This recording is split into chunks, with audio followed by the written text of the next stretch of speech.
Chapter 1, Vivi, the family arranged a marriage for you years ago. Now that you're almost fully recovered, are you willing to return to the capital to get married? If you're still unwilling, I'll talk to your father again and we can cancel the engagement. In the dimly lit room, Vivienne Windsor could only hear the sound of silence. Just when the person on the other end of the line thought they wouldn't be able to persuade her this time either, she suddenly spoke, "I'm willing to go back and get married." Eleanor Windsor on the other end of the phone froze, seemingly caught off guard. You agreed?" Vivienne's tone was calm. "I agree, but I still need some time to handle matters here in Newbridge. I'll be back within half a month. Mom, you and Dad can start preparing for the wedding."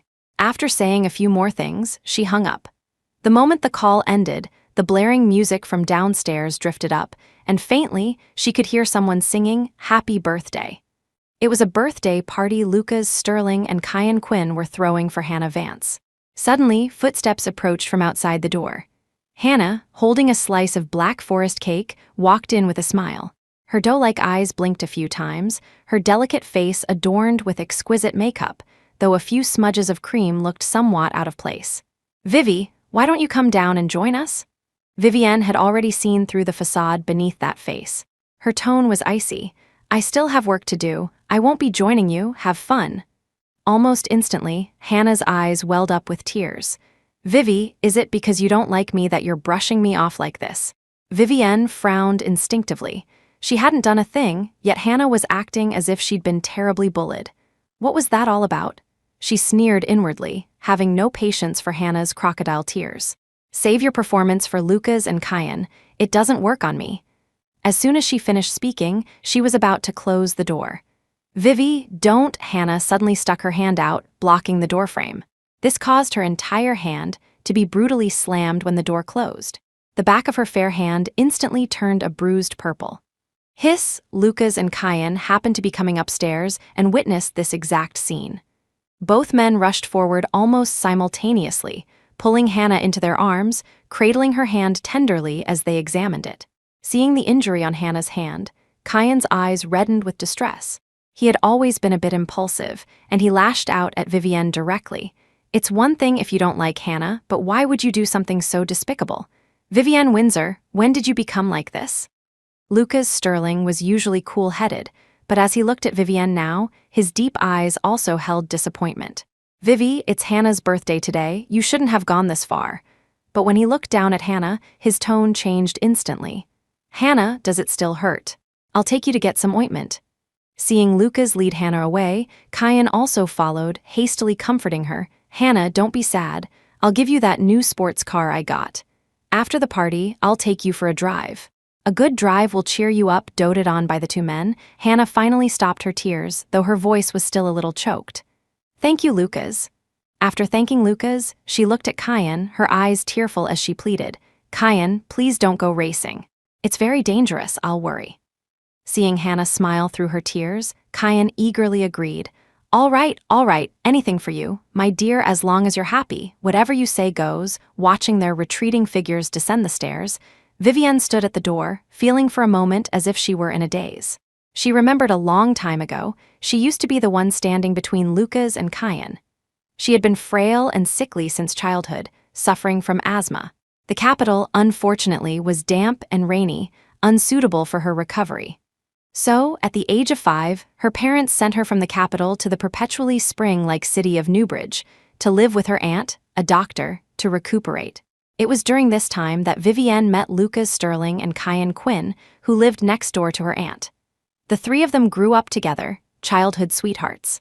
From the first moment they saw her, both boys were smitten, sticking to her side every day, becoming her devoted knights.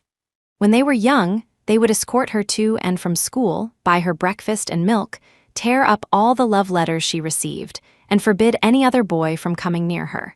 As they grew older, one inherited the family business and became a CEO, while the other became an internationally renowned racer. Though their work kept them busy, they bought the houses on either side of Vivienne's, knocked down the walls to connect them, and lived with her, always coming home to cook for her. Even when Vivienne had mostly recovered and her family urged her to return to the capital, they had both pleaded with her, tears in their eyes, begging her not to leave, threatening to drop everything and follow her if she did. They always said, wherever Vivi was, they would be. It was because of them that Vivienne had delayed her return to the capital long after her conditions stabilized. But everything changed after Hannah appeared. Hannah was an intern Vivienne supervised. On her first day at the company, she shyly refused to go downstairs for lunch with everyone. This continued daily until Vivienne found her nibbling on a plain bun and pickles in a corner. Upon inquiry, Vivienne learned that Hannah had tested her way into the big city from a poor, mountainous region and was saving every penny she could. Vivienne, a young lady from the affluent Windsor family, had grown up in comfort. Hearing such a story for the first time, her kind heart went out to Hannah, and she began looking after her in various ways. Occasionally, when dining with Lucas and Kian, she would bring Hannah along. And that was how Hannah met Lucas and Kian. Lucas, with his cool demeanor, had never attended such noisy parties before, but now he made an exception for Hannah. Kian, who considered racing his life, couldn't be dissuaded by anyone, yet now, a single, casual word from Hannah could make him give it up. Such incidents had occurred countless times this past month. Previously, their affection for Vivienne had never been concealed. More than once, they had engaged in fierce rivalry, pressuring Vivienne to choose between them. Vivienne had genuinely felt something for them and had considered choosing one to be with. But now, accepting the family's arranged marriage didn't seem so bad. Vivienne pursed her lips and set a departure countdown on her phone. From now on, she wouldn't disturb the three of them. Chapter 2, Vivienne Windsor closed the door and put on her earplugs, not wanting to hear the revelry outside. Since she had decided to go back and get married, she had to resign from her job here. However, she still wanted to complete her current tasks to avoid causing trouble for others. She sat by the French window, working alone on the remaining projects. Outside, the sun set, and the sky gradually darkened. Vivienne removed her earplugs, stood up, and stretched. After working for so long, she had finally finished everything. It was completely quiet downstairs now. She instinctively opened her phone to relax. Just then, a message from Hannah Vance popped up. Vivienne subconsciously tapped it open. "Why didn't you like my social media post?" A minute after sending that, Hannah sent another. "Oh, I'm so sorry, Vivi. I sent that to the wrong person. Please don't be angry, okay?" Vivienne clicked on Hannah's profile, curious to see what she had posted. A 9-photo grid met her eyes. The photos were all of gifts from Lucas Sterling and Kian Quinn. A magnificent pink princess gown was spread out, resembling a fluffy pink cloud.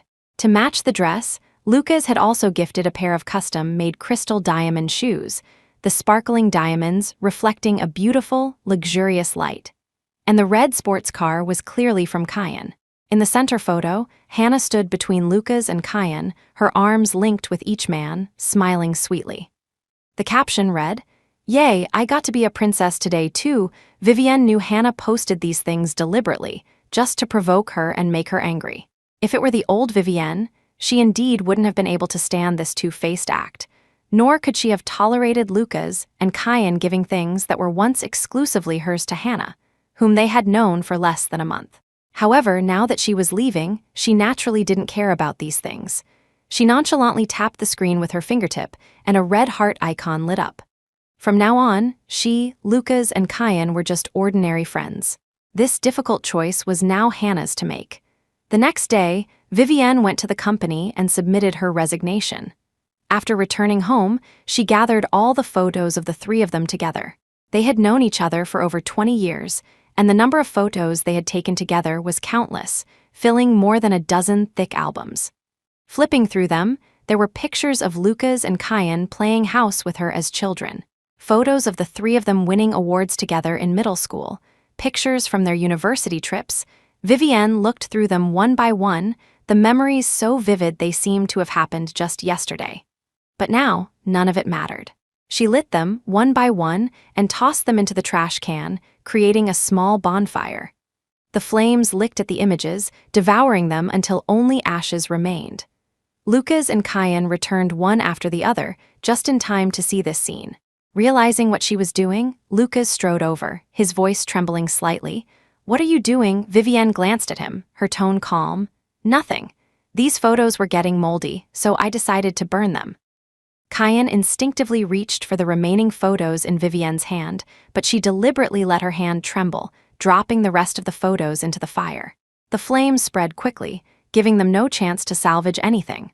Kian tried to snatch some unburnt photos, but the intense heat forced him to retract his hand. "Even if they were moldy, you didn't have to burn them, these are memories," he exclaimed, his voice filled with pain, his eyes red with distress. Lucas also stared at the fire with a pained expression, helpless. Hearing this, Vivienne found it somewhat amusing. She, a living person, was standing right here, yet they could hurt her repeatedly for Hannah's sake. Now, over a mere pile of photos, they were acting so heartbroken.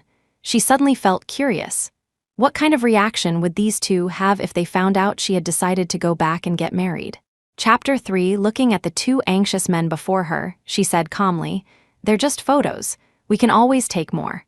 Since they're burned so thoroughly, we'll just have to take new ones in the future. It's been a while since we last went on a trip anyway," Lucas Sterling suggested, trying to find a silver lining. Kian Quinn quickly added, "And when we go this time, we can take Hannah. She's always said she's never been on a real vacation." Hearing Kian's words, Vivienne Windsor let out another self-deprecating laugh. Lucas and Kian, assuming she agreed with the suggestion, breathed a sigh of relief. As they were about to walk further in, they noticed several boxes in the living room that hadn't been there when they left that morning. "What's this now?" they asked in unison. Vivienne glanced at them. "Oh, I quit my job. I'm planning to find a new one." Didn't she like her previous job? The same question surfaced in both men's minds. Vivienne was acting very strangely today, and an inexplicable sense of unease crept into Lucas and Kian's hearts. Kian moved his lips, wanting to ask more, but a sudden ringing phone broke the silence. Lucas answered. Hannah Vance's anxious and helpless voice came from the other end. "Lucas, the power suddenly went out at my place. I'm so scared. What should I do?" Kian, who was beside him, heard this and his expression changed. He quickly spoke before Lucas could. "Hannah, don't be afraid, I'll be right over." Lucas's brow furrowed deeply, his usually calm face showing obvious tension. Concern for Hannah took precedence, and Lucas and Kian grabbed their car keys and left together. Vivienne, however, remained calm throughout. After they left, she called her aunt. Growing up, she had lived with her Aunt Melody, who treated her very well like her own daughter. Now that she was leaving, she naturally had to say a proper goodbye. Hearing that Vivienne was going back to get married, Aunt Melody Windsor's voice was full of reluctance, but even more surprise. "Vivi, do Lucas and Kian know about you going back to get married?" Vivienne paused for a moment.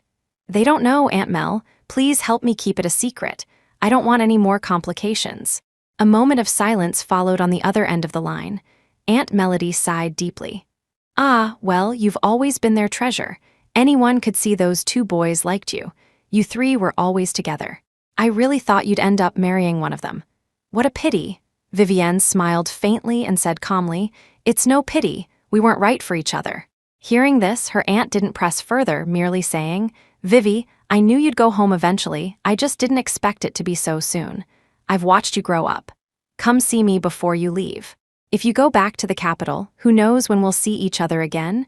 Vivienne smiled, a hint of playful affection in her tone. "I will, Aunt Mel. I have some gifts for you too. I'll miss you terribly." After hearing this, her aunt chatted for a few more minutes before hanging up. No sooner had she hung up than another call came in. It was Director Miles from Vivienne's company. "Vivi, your previous design won an award for the company. The trophy just arrived, but you'd already resigned and didn't get it. I had your intern deliver it to your home." Just as he finished speaking, the doorbell rang. Vivienne hung up and opened the door to see Hannah standing outside, holding the trophy. Chapter 4. She held the trophy, her face showing no joy for Vivienne, nor any intention of handing it over. Instead, she bit her lip and said pitifully, "Vivi, Director Miles asked me to bring you the trophy. This award is very prestigious. You're amazing. I wanted to ask you, rather brazenly, if I could borrow this trophy for a few days. I've never won one like it." Borrow it for a few days? Vivienne had never heard such an absurd request. She frowned, a smile that didn't reach her eyes on her face. "Since you know it's brazen, then don't make such a request. If you like it so much, go compete for one yourself." With that, she reached out to take the trophy from Hannah's arms. Unexpectedly, Vivienne's attitude was so cold. Hannah's face flushed then paled, looking as if she'd been terribly bullied. "Vivi, how can you talk like that? I don't want to keep it, I just want to put it in my home to motivate myself. Can I even do that?" Seeing Vivienne reach for it, Hannah clutched the trophy even tighter, refusing to let go. In the struggle, the crystal trophy crashed to the floor with a thud, shattering into pieces. Lucas, Sterling, and Kian Quinn walked in just then, saw the scene, and rushed forward, pulling Hannah into their embrace. The two men surrounded Hannah, their expressions full of alarm, carefully checking her for injuries. Lucas gently lifted Hannah's skirt hem and saw that her calf was bleeding from a glass shard. His eyes narrowed, his heart aching for her. "I'll take you to the hospital." Ignoring Hannah's struggles, he swept her into his arms bridal style and left. Looking at the shattered glass on the floor, Kian's face darkened. He demanded, "Vivienne Windsor, you already have everything, why do you still have to fight with Hannah over things?" Fight. Hearing that word, Vivienne almost laughed out of anger. "This is my trophy, the result of 3 months of hard work, my honor, and she's clinging to it with that pitiful act, and you say I'm fighting with her for it." Her body trembled with anger. Pointing at the fragments on the floor, her voice was so cold it could almost freeze the air. "Now she's even broken the trophy. I want Hannah to apologize to me." She thought her few words were enough to clarify who was right and who was wrong. Who would have thought Kian would get even angrier? His voice rose several decibels. "I thought it was something important, but it's just a trophy. You can have as many as you want. How can it compare to Hannah? You hurt her. I don't think she should apologize to you. You should apologize to her." With that, Kian didn't even bother to see Vivienne's reaction and hurried off to take care of Hannah. Staring at the mess of fragments on the floor, Vivienne stood blankly for a long moment, Kian's words echoing in her mind. He actually wanted her to apologize to Hannah, for the victim to apologize to the perpetrator. "Kian Quinn, you're really something." A sharp pain shot through her heart. Belatedly, a stinging sensation came from her leg. Only then did she realize her leg had also sustained a long gash, the flesh torn and bleeding, much worse than Hannah's injury.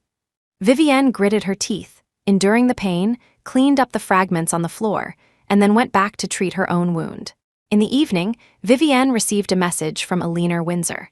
Her mother had sent over a dozen wedding dress styles for her to choose from. Vivienne looked through them one by one before calling her mother. After a few sentences, Eleanor noticed the exhaustion in Vivienne's voice and couldn't help asking what had happened. Thinking of the injustices she had suffered today, Vivienne's eyes reddened slightly, but she said nothing, merely changing the subject. "Mom, I should be able to wrap things up here in about a week. How are the wedding preparations coming along?"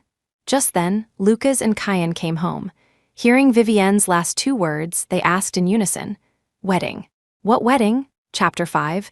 The phone in Vivienne Windsor's hand had been hung up at some point. She composed herself before speaking. "My best friend is getting married. Why are you going to attend?" Now that Lucas, Sterling, and Kian Quinn were growing increasingly cold towards her, once she returned to the capital, they wouldn't see each other again. They wouldn't even be considered friends. So there was no need to tell them the truth about her returning to the capital to get married. Hearing her words, Lucas and Kian instinctively exchanged a glance, both feeling it was a bit strange. But neither of them overthought it, simply saying casually, "No, you go ahead. I'm busy with the company." With that, seemingly still angry that she had caused Hannah Vance's injury today, Lucas picked up some documents with a cold expression and went to the study. Kian also said with a grim face, "Hannah got scraped today because of you. You'd better go apologize to her. Otherwise, I have no interest in attending any wedding with you." After speaking, he also strode back to his room. Vivienne gave a self-deprecating smile, but said nothing. The next morning, Vivienne got up to make breakfast. As she came out, she found the entire living room filled with over a dozen vases overflowing with fresh flowers, their fragrance gently wafting through the air. Pollen, carried by the breeze, blew in overwhelmingly. Vivienne's face instantly turned deathly pale, her breathing becoming increasingly rapid. She had asthma and was allergic to pollen. She gasped for breath, her breathing heavy, her chest heaving, and her vision began to blur. However, the air entering her lungs grew less and less, making breathing extremely difficult. Medicine? Following the memory in her mind, Vivienne staggered towards the medicine cabinet, trying to get her asthma medication. However, her hands flailed, fumbling, gradually losing strength. Accidentally, she knocked over several flower vases on a nearby cabinet. Crash, the vases fell to the floor, shattering into pieces. The flowers and water spilled out, creating a mess. Hearing the clear sound of breaking vases, Lucas and Kian rushed over. Seeing the chaotic scene on the floor, the two men had no time to notice Vivienne's distress and instead flew into a rage. "What are you doing?" At that moment, Vivienne had just managed to grab her medicine and could barely spare the attention to answer them. Kian, however, rushed over with a tense expression, pushed her aside, and then knelt down anxiously to pick up the flowers still intact on the floor. Vivienne, already weak, was pushed so hard that her knee slammed into the corner of the cabinet, instantly scraping off a layer of skin, leaving it red and swollen. She clutched the medicine bottle, her hands trembling uncontrollably, her breathing becoming more and more rapid. Finally, she opened the cap and found the inhaler. Like someone clutching at straws, she administered the medication to herself while limping to a nearby corner. As the medicine entered her airways, the dry, sore windpipe finally felt some relief. She had fought desperately to save her life, yet Lucas and Kian were still busy cleaning up the flowers and broken vase fragments. Chapter 6, Vivienne Windsor finally managed to recover. She leaned against the wall, clutching her medication tightly, her hand covering her face to prevent inhaling more pollen. Before she could even rest for a moment, Lucas Sterling's accusatory voice reached her ears. "Are you targeting Hannah Vance that much? She just sent us these flowers and you had to smash them." Kian Quinn's voice, filled with anger, followed closely. "Vivienne Windsor, I've realized you're becoming more and more unreasonable lately. How could you change so much?" Hearing this, Vivienne took a deep breath. Her whole body trembled with anger and indignation. Countless furious words wanted to pour out, but in the end, they merely turned into a choked sob, her eyes red. "I've changed. Have I changed, or have you? I have asthma and I'm allergic to pollen. Don't you know that?" Her weak voice lacked any force, but every word struck Lucas and Kian like a clap of thunder. They used to be the most anxious about Vivienne. Every time Vivienne had an asthma attack, they were the most frantic, even skipping class by climbing over the wall to rush back, staying by her bedside with red eyes, bringing her tea and water, and no one could pull them away. But now they had forgotten something so important. Perhaps realizing their mistake, Lucas's face turned a mixture of pale and flushed. After a moment, a hint of apology appeared on his cool face. "Sorry." Kian's sharp brows furrowed slightly. Remembering Vivienne's past attacks, how they had been with her through so many, he naturally knew how much she suffered. He couldn't help but take a step forward. Are you okay now?" "I'm sorry. Hannah picked these wildflowers herself. She put a lot of heart into them. That's why I was so anxious." Vivienne remained silent. Seeing she had used her medication and her complexion was gradually returning to normal, Lucas and Kian quickly took the flowers out of the house. For the next few days, Lucas and Kian didn't come home. The lights in their rooms remained off. Vivienne didn't care about them. She was busy packing her luggage. After she had mostly finished packing, she began to look around the house. She had bought this place. Later, Lucas and Kian, wanting to be close to her, bought the houses on either side, knocked down the walls, and combined them to form the current house. So, only a third of this house actually belonged to her. Selling it would be a bit troublesome. One day, Lucas and Kian finally returned, only to run into Agent Miller, who had come to discuss viewings with Vivienne. Seeing a strange man in the house, Lucas's face instantly turned cold. "Who are you and what are you doing here?" Faced with two pairs of intensely intimidating eyes, Agent Miller became extremely nervous, but he quickly explained. "Good day, sirs. I'm a real estate agent. The owner of this house said she wants to sell it." Selling the house? Lucas and Kian exchanged a look, both seeing shock in each other's eyes. Their faces turned cold, and just as they were about to drive the agent away, Vivienne came downstairs. "I'm the one selling the house. I was just about to discuss this with you." Hearing this, Lucas and Kian's hearts tightened, and they spoke in unison. "Why sell it? Haven't we been living here just fine?" Kian remembered the events of a few days ago and seemed to understand the reason.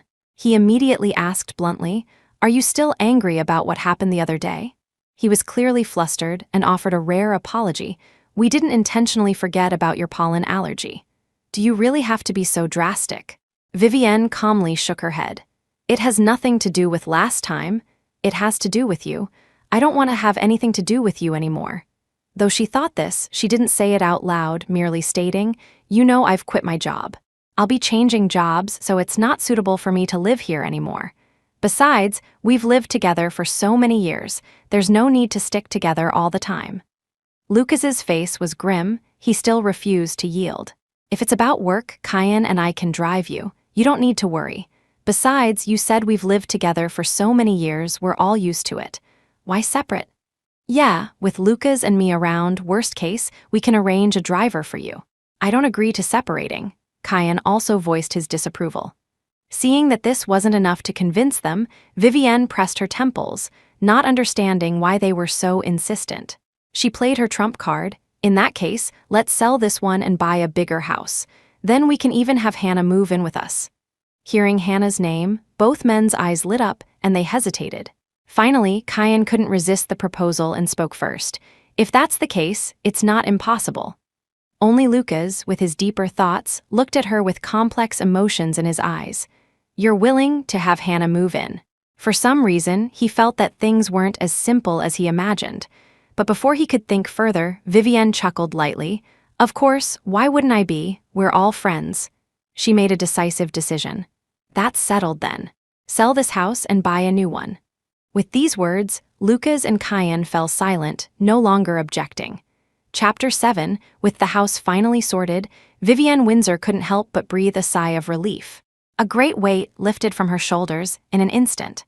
When signing the contract, Vivienne noticed that the day for finalizing the property transfer was the exact day she was leaving. This was perfect. It saved her the trouble of explaining things to Lucas Sterling and Kian Quinn. The moment she signed her name, she felt a sense of lightness. Soon, everything would be over. Now, only one last thing remained. She went to a department store, carefully selected a massage device and a pair of jade bracelets, and went to her aunt's house. As soon as she entered, Aunt Melody Windsor immediately enveloped Vivienne in a hug. "Vivi, I'm really going to miss you. You've been in Newbridge for so many years, I've come to see you as my own daughter. I'm really not used to you leaving." Aunt Melody wiped her tears, tightly gripping Vivienne's hand, unwilling to let go. Vivienne couldn't help but feel a lump in her throat. She forced a smile to comfort her aunt. "Aunt Mel, I'll miss you too. But we're family, and planes and high-speed trains are convenient. We can see each other again during the holidays." Aunt Melody knew this was true and gradually composed herself, seating Vivienne on the sofa. "Sit tight, dear. Knowing you were leaving, I specially took a few days off. You have to stay at my place for a few days.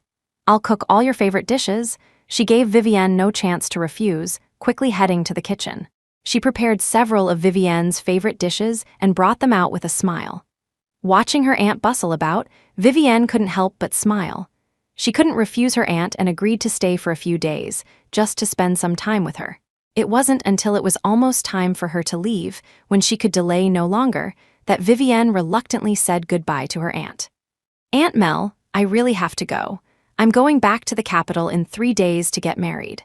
Aunt Melody fought back tears and her reluctance, nodding repeatedly and pressing a red envelope of gift money into Vivienne's hand. "I have 3 surgeries that day, Aunt Mel. Lives are at stake, so I can't make it.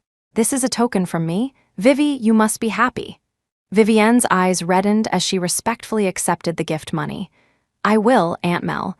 Grandpa chose him for me. You should be at ease." At that moment, the elevator doors opened, and Lucas and Kian emerged, one on each side, with Hannah Vance between them. The first thing they saw was Vivienne, eyes red, bidding farewell to Aunt Melody. Both men's hearts inexplicably sank, and they blurted out, "Vivi, Aunt Mel, what are you crying about?" Seeing them, Vivienne wiped her tears and said calmly, "It's nothing. I haven't seen Aunt Mel in a long time, and now that I'm leaving, I'm just reluctant." Hearing this, Lucas and Kian finally breathed a sigh of relief. Their worried hearts instantly settled. "Anyway, we're all in Newbridge, so close. You can come visit whenever you want." Aunt Melody saw that the two were still in the dark and worried about how they would react when they eventually found out. She looked like she was about to say something, but Vivienne quickly changed the subject, turning her gaze to Hannah. "What are you all doing here?" Lucas and Kian then snapped back to reality, a hint of panic in their expressions as they quickly explained. "Today is the Mid-Autumn Festival. Hannah was all alone, so we brought her back to celebrate with us." "Yes, don't misunderstand. We called you too, but you didn't answer." They were so flustered because, in previous Mid-Autumn festivals, they had both vied to take her home with them. Because on such a festival representing family reunion, the girl they brought home signified that she was the one they had chosen as their future wife. Vivienne always felt helpless and could only go to the Sterling family first, then to the Quinn family. However, this Mid-Autumn festival, they had brought Hannah back. The meaning behind this was self-evident. Vivienne didn't expose them, merely saying faintly, "I see. That's nice. You all enjoy yourselves. I'm going back to pack my things." With that, she started to walk out, intending to take a car and leave. Just then, Lucas and Kian both called out to her. Vivi, Chapter 8." Vivienne Windsor turned around. Seeing she wasn't angry, the two men breathed a sigh of relief. Lucas Sterling took a few steps forward and grasped her hand. "You don't need to pack your luggage. It's too much and too tiring. I'll have my family driver come over, and we'll move to the new house together." Kian Quinn nodded in agreement. In that moment, Vivienne felt as if she could see a glimpse of the past in these two men, a time when their eyes held only her. She remembered when they were young, she loved to talk, and they loved to laugh. But now, those youthful vows had become empty words. Vivienne's gaze swept towards Hannah Vance, and she shook her head. "No need, there are many things I need to sort out myself." With that, ignoring the expressions on their faces, she turned and left. After returning home, she spent some time packing, washed up, and had just lain down when she suddenly received a call from Hannah. Hannah's delicate voice came slowly through the receiver, her tone filled with unconcealed triumph. "Vivi, tonight I went to both the Sterling and Quinn homes. Lucas and Kian's parents were very nice to me. Their parents even found their family heirlooms and said they wanted to give them to me." "Do you think they mean?" Vivienne calmly interrupted her gloating. "I'm not interested in your affairs. You don't need to tell me these things. It has nothing to do with me." As soon as she finished speaking, she hung up the phone. The day before she left, Vivienne went out. She had specifically arranged to have dinner with her best friend, Chloe Joyner.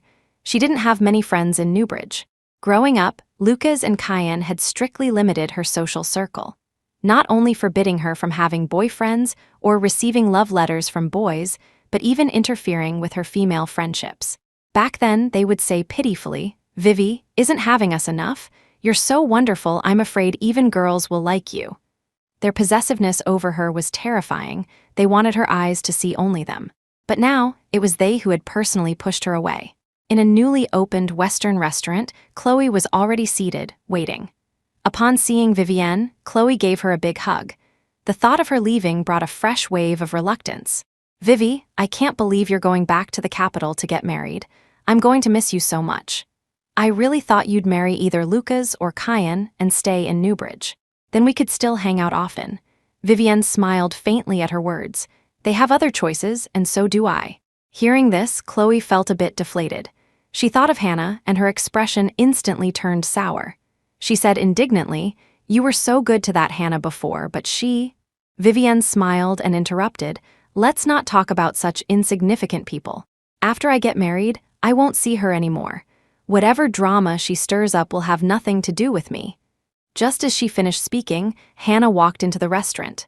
Since Vivienne and Chloe's table was near the entrance, Hannah overheard part of the conversation but didn't get the full picture. She immediately walked over, curious. "Vivi, who's getting married? Can I come?" I've never been to a wedding before. Vivienne rarely encountered someone with such a lack of boundaries. But perhaps she was used to Hannah's antics, and since she was leaving soon, she didn't get angry, remaining calm. On the other hand, Chloe beside her was furious. She slammed her knife and fork onto the table and glared at Hannah. "My wedding you're not qualified to attend. Are you satisfied with that answer? Do you have any sense of boundaries at all? Are we that close to you that you have to be curious about everything? Would you stick a spoon into a passing swill truck just to see if it's salty?" Chloe's voice was rather loud, and her words were harsh. Hannah's body flinched violently, as if frightened, and tears instantly rolled down her cheeks. She sobbed pitifully, immediately looking towards Lucas and Kian, who had just entered the restaurant behind her. Her large, expressive eyes filled with a plea for help. Lucas, unaware of the preceding events, walked in to see Hannah looking so utterly pitiful. He instinctively scowled and pulled Hannah into his arms. "I'm here. As long as you want to, you're qualified to attend anyone's wedding." Kian chimed in even more eagerly. "And me forget about weddings. If you want stars, I'll even climb a ladder to heaven to pick a warm one for you. Don't pay attention to those irrelevant people." "Forget weddings. If you wanted stars, I'd climb a ladder to the sky and pluck a fresh one for you. Don't mind those irrelevant people." Kian chimed in even more eagerly. "And me forget weddings. If you wanted stars, I'd climb a ladder to the sky and pluck a fresh one for you. Don't mind those irrelevant people." With the two men on either side, Hannah was finally coaxed into a smile through her tears. Chapter 9. With that, Lucas Sterling and Kian Quinn led Hannah Vance to the table next to Vivienne Windsor's. The two young masters vied to serve Hannah food, their eyes filled with adoration. Chloe Joyner was so angry watching this that she nearly mangled her steak, but Vivienne remained calm and composed, so Chloe could only endure it and said nothing. Before long, the two finished their dinner and left together. After bidding Chloe farewell again, Vivienne returned home. That night, Lucas and Kian still didn't come back. Vivienne didn't care. She was busy packing her final belongings. In the morning, she heard footsteps outside and knew Lucas and Kian had returned. It was about time they came back. Today was the day to move into the new house. Only they didn't know that their new house, their future, would not include her. The noise outside grew louder, presumably from moving luggage. Vivienne paid no heed. After checking all her suitcases, her mother, Eleanor Windsor, called. The call connected, and Eleanor's gentle voice came through. "Vivi, what time does your flight land? We'll pick you up from the airport." Vivienne opened an app to check her ticket and said softly, "I should arrive around 7 in the evening." Just then, the door was pushed open. She tilted her head slightly and saw Lucas and Kian standing at the entrance. Kian casually asked, "Who are you talking to on the phone?" "No one." Vivienne hung up and replied coldly. Her cool voice reached Lucas and Kian, leaving them both somewhat stunned. Ever since Hannah appeared, Vivienne seemed to have been very distant towards them. Lucas initially thought there was no need to explain, but Vivienne's recent unusual behavior kept replaying in his mind, and an inexplicable panic began to set in. He instinctively spoke, "Vivi, Hannah is different from you. She comes from a poor family and has had a hard life since childhood. That's why I can't help but assist her a bit more. There's nothing else to it." Kian also chimed in with an explanation. "Yeah, we just feel sorry for Hannah. Besides, weren't you the one who introduced Hannah to us? How can you be jealous of her?" Vivienne's expression was calm. "Why are you telling me this?" The two spoke in unison. "Because you care." The three of them had grown up together as childhood sweethearts. With so many years of unspoken understanding, they knew what she was going to say as soon as she opened her mouth, and what she wanted as soon as she reached out her hand. How could they not sense her feelings? But now they found her increasingly difficult to understand. Vivienne's eyes held a trace of coolness, as if she were looking at two insignificant people. "I don't care. Didn't you say you only see her as a friend? I'm your friend too. In that case, what is there for me to care about?" For a moment, both men were speechless. Lucas remained silent for a long time before finally saying, "Vivi, you know, what I want has never been just friendship." Kian couldn't control the emotion on his face. "How have I treated you all these years, Vivi? Do you really think we're just friends?" Vivienne naturally knew what they were talking about. They both liked her and wanted to be with her. But if this was their way of liking her by helping Hannah bully her, then she couldn't bear it. She nodded. "Yes, we will have another kind of status." Soon, she and them wouldn't even be friends. Another status, just strangers. Her words were pointed. Lucas's heart thumped violently, an inexplicable unease washing over him. Just as he was about to speak, the driver walked in to help take Vivienne's luggage. Vivienne stopped the driver. "You guys go ahead. I'll take my things over myself." Hearing this, Kian grew agitated. "There's so much stuff, how will you manage? Stop being difficult." "It's my fault, I'll apologize to you, okay?" Vivienne insisted. "I really don't need help. You go help Hannah. She lives alone and she's a girl, so delicate, can't carry anything heavy." She needs your help more. Lucas detected the sarcasm in her words and frowned. Just then, Hannah happened to call. Lucas, Kian, can you come help me? It's all my fault. I'm so clumsy, I can't do anything right. Her pitiful and fragile voice came through the phone, clearly audible to everyone. The two men exchanged a glance, then looked at Vivienne's resolute expression, clearly not wanting help. In the end, they decided to leave first. Lucas hung up and looked at Vivienne. Hannah can't manage on her own.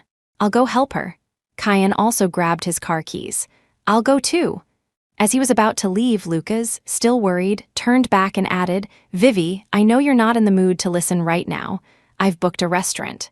After we finish moving, let's have dinner together. I'll explain everything about Hannah to you properly later. Before Vivienne could answer, he hurried out the door. Watching their retreating backs, Vivienne curled her lip. Explain later? Unfortunately, there was no later for them. Besides, after everything Lucas and Kian had done recently, Vivienne didn't know how they could possibly explain themselves. Just then, her phone vibrated a few times. Hannah had sent another provocative message. So sorry, Vivi didn't expect that just one word from me would make Lucas and Kian abandon you again. We'll all be living together soon, so please look after us. Vivienne smirked, her fingertips tapping lightly on the screen, typing out a reply. The three of you living happily ever after is more important than anything. I won't get in the way. The moment the message was successfully sent, she directly blocked all of Hannah's contact methods. Then Lucas. Finally, Kian. The list was cleared one by one. These three people would now completely disappear from her world. Finally, she picked up her suitcase, stepped out of the house that held countless memories, and left without looking back. Chapter 10, Vivienne Windsor boarded the plane without a backward glance, completely unconcerned about what would happen to Lucas Sterling and Kian Quinn. As the plane took off, she felt a lightness she had never experienced before. However, back in the lakeside villa in Newbridge, the atmosphere was terrifyingly oppressive. 3 hours had passed. Lucas and Kian had arrived at the lakeside villa with Hannah Vance, but there was still no sign of Vivienne. Only their 3 sets of luggage were in the villa. Vivienne's was nowhere to be found. Lucas felt an overwhelming panic, as if something unforeseeable was happening. Kian sat on the sofa, his face unusually grim. Hannah knew what was going on but didn't plan to say anything. Seeing the two men remain silent, she broke the quiet. Vivi might not have finished packing. Why don't we have someone start decorating? Didn't we say we're having dinner together tonight? Vivi definitely wouldn't forget. Although Lucas nodded in agreement, a sense of unease still lingered in his heart. He remained motionless for a long time, but his heart urged him to go out. Kian looked at his phone, which, like Lucas's, showed a screen full of red missed calls. He couldn't calm down. He irritably grabbed a nearby jacket, threw it on, and strode out the door. He only uttered, Vivienne might be in trouble. I'm going back to check. Lucas also felt restless. He quickly arranged for the workers and looked at Hannah apologetically. Sorry, I'll go check too. You stay here and be good. I'll be back soon. Lucas, Kian, and Hannah called after them several times, but they didn't look back. The old house was empty. Nothing was left. 2 luxury cars scoured Newbridge, but there was no sign of Vivienne. The two men, as if by unspoken agreement, returned to their previous home. Lucas's heart leaped. He quickly called Assistant Matthews to check Vivienne's whereabouts. A short while later, Assistant Matthews called back. Mr. Sterling, Miss Windsor's flight to the capital was today. At this point, she should have already arrived. Hearing this, Lucas and Kian's minds went blank. They stood frozen, as if struck by lightning. How could this be? Impossible. Kian didn't want to believe it. How could Vivi suddenly go back to the capital? She promised she would stay in Newbridge with us forever. Assistant Matthews, did you make a mistake? Lucas clearly didn't believe it either. His voice deepened, serious. Assistant Matthews, check again. Confirm it. There was a moment of silence on the other end. Assistant Matthews confirmed it several times before speaking with a trembling voice. Mr. Sterling, Mr. Quinn, there's no mistake. He even sent the flight information to Lucas. The flight information was crystal clear, impossible to fake. Lucas almost thought he was hallucinating and quickly looked at Kian beside him. They exchanged a look, their eyes filled with mutual disbelief. Clack, the phone slowly slipped from his hand, fell to the ground, and made a crisp sound. Lucas and Kian's minds were in turmoil. They never imagined Vivienne would actually leave, but just a few hours ago, weren't they talking about moving to the new house?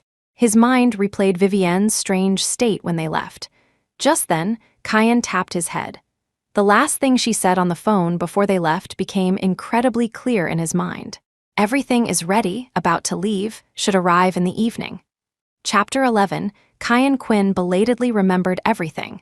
All of Vivienne Windsor's unusual behavior during this period flooded his mind at once. Lucas Sterling also fell silent. Perhaps Vivienne had been planning to leave for over a month.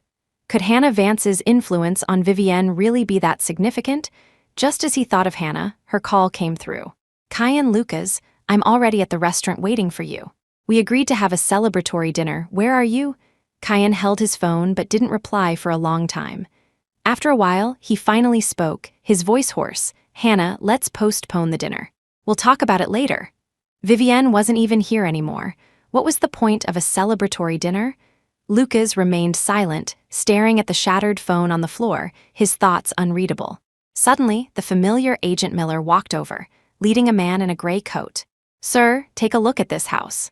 Agent Miller racked his brains to describe the advantages of the house to the man in the gray coat. Seeing Lucas and Kian, Agent Miller was somewhat taken aback. Mr. Sterling, Mr. Quinn, what are you doing here? Hasn't the house already been sold? You! The agent was a little worried and craned his neck, trying to see if the luggage in the house had been moved out. The house doesn't need to be sold, I'll buy it. Lucas didn't hesitate. Hearing his words, Agent Miller almost thought he was hallucinating. He was stunned, his mouth agape, unsure what to say. After a long pause, he tentatively asked, Mr. Sterling, you're not joking, are you? Of course I'm not joking. Let's sign the contract. Lucas frowned slightly, his tone firm. Hearing the words sign the contract, Agent Miller's face instantly broke into a smile, and he nodded eagerly. Yes, sign the contract, right? Look, you can just sign here. Lucas briefly reviewed the contract, confirmed there were no issues, and decisively signed his name. Kian didn't try to compete. Buying the house and preventing it from falling into someone else's hands was enough. Anyway, their relationship was so good that if he wanted to move in, it would just be a matter of saying so. This house held too many of their memories. If Vivienne had moved with them to the lakeside villa, this place wouldn't have mattered. After all, as long as the person was there, that was enough. But now that she was gone, they didn't want to lose even the memories. Until late at night, the two sat on the floor of the old house. The house was empty, everything had been moved out. What couldn't be moved had been dragged away and thrown out. Everything belonging to Vivienne was gone. Lucas and Kian suddenly felt an immense loneliness. When Vivienne was around, they seemed to have endless things to say to her, always thinking of ways to make her happy. But now, only the two of them were left. Just looking at each other, they didn't even have the desire to talk. Chapter 12, Hannah Vance had called anxiously countless times, but Kian Quinn never answered. The lakeside villa was just as deserted. It didn't seem to make much difference where they were. As night deepened and the temperature dropped, the two finally couldn't bear to sit any longer and had to return to the lakeside villa. The moment the door opened, the sight that greeted them was Hannah, dozing off on the sofa. The villa was lit with warm yellow lights, looking dim yet cozy. However, neither Lucas Sterling nor Kian had the mood to notice these details. Why aren't you asleep yet? Kian's voice was laced with drowsiness and a hint of irritation. He really wasn't in the mood to take care of another patient. Lucas walked straight towards his room, leaving behind a cold sentence. Go to bed when it's time. Don't wait for us anymore. Hannah, nestled in the soft sofa, had a look of utter bewilderment on her face. How could this be? Lucas and Kian had been so gentle with her before. Could it be that just because Vivienne left, they had become so cold to her? Hannah paced back and forth between Lucas's and Kian's rooms. After a long while, her resolve hardened. Hannah returned to her own room and quickly deleted the provocative messages she had sent to Vivienne. Vivienne could have left willingly, but she couldn't have been forced out by her. Lucas lay in bed, sleep eluding him. His mind was a blank. Vivienne had left, but she had never told them where her family home in the capital was. The Windsor family was well known in the capital's elite circles. Finding them wouldn't be difficult. But she had hidden her intention to leave. Didn't that prove she didn't want them to find her at all? At this thought, a sharp pain shot through Lucas's heart. Kian couldn't sit still either. He quickly called Aunt Melody Windsor, wanting to ask why Vivienne had left, why she had departed without a word. The phone rang a few times before being answered. Aunt Melody was on night duty and had just come out of surgery. She hadn't even had time to take off her gloves and had an intern nurse hold the phone for her. "Hello, Kian, dear, what's up? Why are you calling Aunt Mel?" The three of them had grown up together, and Kian and Lucas also called her Aunt Mel, following Vivienne's lead. Kian asked anxiously, "Aunt Mel, do you know where Vivi's home is in the capital? Why did she suddenly leave?" "I need to find her." There was a moment of silence on the other end before she spoke uncertainly. You don't know why Vivi left. When she told me before, she said you and Lucas already knew." In an instant, both men realized Vivienne had lied. But Aunt Melody was Vivienne's relative. Realizing she had misspoken, she quickly tried to cover for her. "Oh, that, Kian, Aunt Mel must be muddled. Vivi just wanted to go back to the capital to see her parents. After all, it's been so many years, and you two are busy, so she didn't tell you." Aunt Melody tried to calmly patch up the loophole. This explanation didn't convince Kian. Is that so? Even if Kian didn't believe it, he knew he probably wouldn't get an accurate answer from Aunt Melody. He just hadn't expected Vivienne to hide it only from the two of them. The excuse of visiting parents was so flimsy. If that was all, why would she hide it? Something more important must be happening. Kian couldn't wait any longer. He quickly threw on a jacket and headed out. However, the moment he stepped out of the villa, Lucas was already leaning against his car, a pile of cigarette ash on the ground beside him. Chapter 13. Seeing Kian Quinn approach, Lucas Sterling quickly extinguished his cigarette. "You're here? I bought you a ticket for the earliest flight to the capital. We'll go find her. More people means more hope." Kian didn't have time to think and quickly nodded in agreement. The two got into the car. Kian, disregarding speed limits, drove the sports car as if it were a race car. Speeding all the way, Lucas and Kian arrived at the airport. They hadn't brought any luggage, their minds consumed by a single thought. Rush to the capital and find Vivienne Windsor. They were afraid that if they were even a little slower, something unacceptable would happen. As the plane was about to take off, the sky was just beginning to lighten. Lucas and Kian's hearts were too agitated to find peace. Meanwhile, in the capital, Vivienne had also had a restless night. She woke up early to do her makeup and change her clothes. Today was the day she and Caspian Garrison were getting their marriage license. However, until now, the number of times she and Caspian had met could be counted on one hand. Even Vivienne hadn't expected her betrothed to be Caspian Garrison. His name often came up in conversations among the Windsor family elders. He was a standout among the children of Vivienne's generation. When Arthur and Alina Windsor occasionally mentioned his name during phone calls with her, their voices were full of praise. Vivienne's memory of him was only of a little boy who seemed cold, but loved to pinch her cheeks. Still, even if her marriage partner today were someone else, she couldn't help but feel nervous. After all, it was a first in her life. Vivienne faced the mirror, repeatedly checking her makeup and clothes for any flaws. The clock struck 9. She quickly stood up, linked her arm with Caspian's, and they headed to City Hall. As if sensing Vivienne's nervousness, Caspian somehow produced a few candies and pressed them into her palm. "If you're nervous, eating some candy will help a lot." His gentle gaze rested on her, his expression firm. Vivienne was lost in such tenderness, almost dazed. Her mind felt dizzy. Her hands subconsciously unwrapped a candy and mechanically popped it into her mouth. The candy melted instantly, and its sweet taste seemed to seep into her heart. This arranged marriage seemed to be unexpectedly good. Vivienne thought to herself. Everything that followed felt like she was floating, her feet treading on soft clouds, a little unsteady. Vivienne allowed Caspian to lead her into City Hall. He guided her through the procedures of fingerprinting and taking photos. Looking at the stiff Vivienne beside him, Caspian couldn't help but let the corners of his lips curve up slightly. The seal was stamped, and 2 bright red marriage certificates were freshly issued. Vivienne almost thought she was dreaming. However, the next moment, 2 different voices called her name in unison. "Vivienne Windsor." Vivienne Windsor, Lucas and Kian stopped in front of Vivienne, both chests heaving, gasping for breath. The bright red marriage certificates deeply stung their eyes. Lucas and Kian's field of vision narrowed, eventually focusing only on that patch of red. Lucas's voice was hoarse, his face filled with disbelief. "Vivi, you got married?" They didn't want to believe it, but Vivienne's arm linked with Caspian's, and the matching rings on their ring fingers said it all. Chapter 14, Kian Quinn froze on the spot, his expression shifting several times. Finally, the smile he managed to force onto his face was uglier than a grimace. His lips moved several times before he could form words. "Vivi, where did you find this actor? He's not very good. Stop trying to fool us." Even with the rings and marriage certificates right before his eyes, he still didn't believe it. Vivienne Windsor hadn't expected to see them so soon. However, she had long since decided not to have any further involvement with them. "He's not an actor I hired. Sorry to disappoint you, but as you can see, I'm married." She spoke lightly, even unfolding the marriage certificate in her hand and waving it in front of Lucas, Sterling, and Kian. Caspian Garrison also calmly put his arm around Vivienne's waist and nodded politely at them. "Hello, allow me to introduce myself. I am Vivi's husband, Caspian Garrison."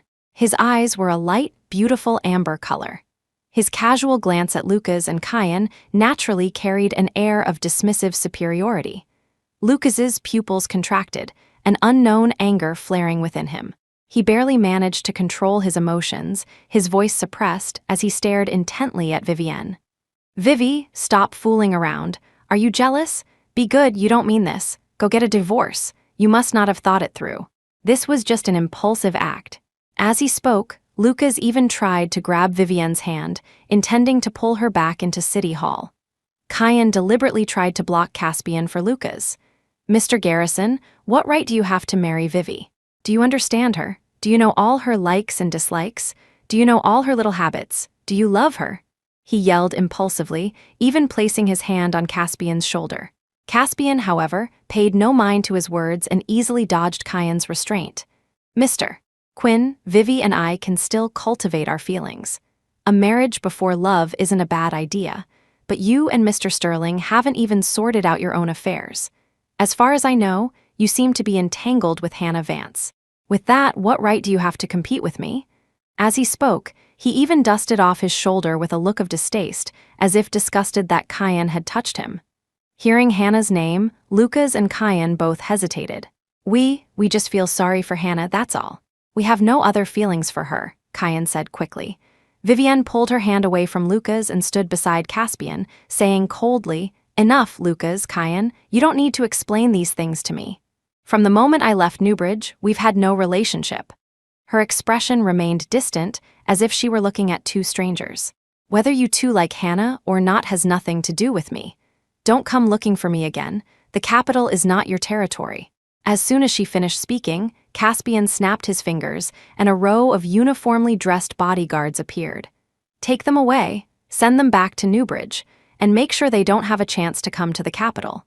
His meaning also represented Vivienne's. She didn't even try to refute him, even silently agreeing. Kian was utterly incredulous. He struggled fiercely, his eyes wide and bloodshot with agitation.